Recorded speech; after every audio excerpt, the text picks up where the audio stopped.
বেশ শাবাশ বাংলাদেশ। বাংলা গানের যুবরাজ খ্যাত জনপ্রিয় কণ্ঠশিল্পী আসিফ আকবর দীর্ঘ ১.৫ যুগ পর আবারও কনসার্টে মাতাতে যাচ্ছেন আমেরিকান প্রবাসী ভক্তদের। ১ মাসেরও বেশি সময় ধরে অবস্থানকালে তিনি অন্তত ১০টি কনসার্টে অংশ নেবেন। কনসার্টের সফর সূচনা হবে ৩০ আগস্ট আমেরিকার ঐতিহ্যবাহী ফোবানা কনভেনশন দিয়ে।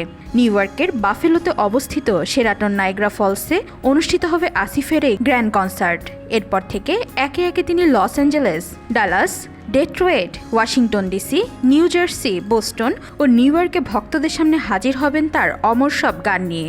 জনপ্রিয় গান ও প্রিয় তুমি কোথায়, এই বুকে এত জ্বালা, তুমি যদি ভালো থাকো এর মতো হিট গানগুলোতে মেতে উঠবেন প্রবাসী বাংলাদেশিরা। লস অ্যাঞ্জেলেসের কনসার্টটি হবে ৬ সেপ্টেম্বর। আসিফের সাথে মঞ্চে থাকবেন কণ্ঠশিল্পী আতিয়া আনিশা। ৩০ আগস্ট অভিষিক্ত হতে যাচ্ছে আসিফের ব্যান্ড দ্য এ টিম। দলের সদস্যরা হচ্ছেন লিডার ও কিবোর্ডে উজ্জ্বল সিনহা, ড্রামসে বিকাশ রায়, লিড গিটারে শামু বড়ুয়া, বেস গিটারে নাদিমুর রহমান। আনিসা আমাদের সাথে আছে, আমি আসিফ আকবর এবং আমাদের সাথে দি টিম উজ্জ্বল সিনহা, শামু বড়ুয়া, বিকাশ রায় এবং নাদিম রহমান। আমরা আসছি আমেরিকায় ফোবানা সম্মেলনে, যেটা বাফেলোতে অনুষ্ঠিত হবে। ইনশাল্লাহ আমরা আমেরিকার উদ্দেশ্যে রওনা দিচ্ছি। দেখা হবে কনসার্টে বিভিন্ন স্টেটে।